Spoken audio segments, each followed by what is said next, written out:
spending time with God. We cannot give birth until we spend time with God. Jacob took a fresh cut branches from poplar, almond, and plane trees and made a white stripe on them by peeling the bark and exposing the white inner wood of the branches. Then he placed the peeled branches in the watering troughs so that when the sheep come to drink the water, so that they will be directly in front of the flock when they come to drink the water. In other words, I wanted to place it at a place where they could gaze at it. And when the flocks were in heat and came to drink, they bore young that were streaked or speckled or spot. The principle here is that, you see, he said that put it at a place where they can gaze. Because the more they gaze, intimacy will lead to betting information. That if the church wants to bet something, we must not forget a place of intimacy with Christ. I was asking Pastor Elvis, we were having a discussion on my birthday, I think 2 days ago. And he was telling me about his church. We were discussing what was happening in his church.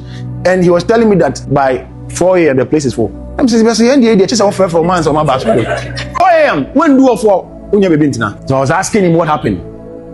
So for 1 year, I turned my face to God. You see, this church growth thing will not come through human formation. You think I'm lying? Go out evangelizing and see how many of them will come to church. But there is a force that pulls people to Christ.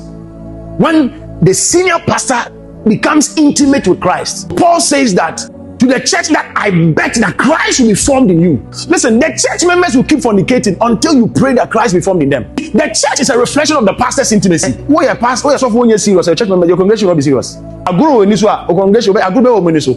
Even the youth shall grow weary, and the young men shall all tally fall. So there's a limit to what your strength can do. A day that wait on the Lord shall renew their strength. The original word is not renew, it says exchange strength. So they that wait on the Lord, they shall drop their strength and take on the strength of God. You must have a functioning brain but a praying tongue. When last did you take a retreat as a pastor? When last did you take a retreat as a church member that I'm taking 5 days to fast and pray and to wait on God? When last did you do something like that? No. Every glorious church is birthed through prayer. We all with open face, beholding the Lord as in a glass, the glory of the Lord. It says when we spend time with God, there is a light for him that shines on us. And you can go to your office and people will look at you and say, no, Charlie, over him. What has happened to you?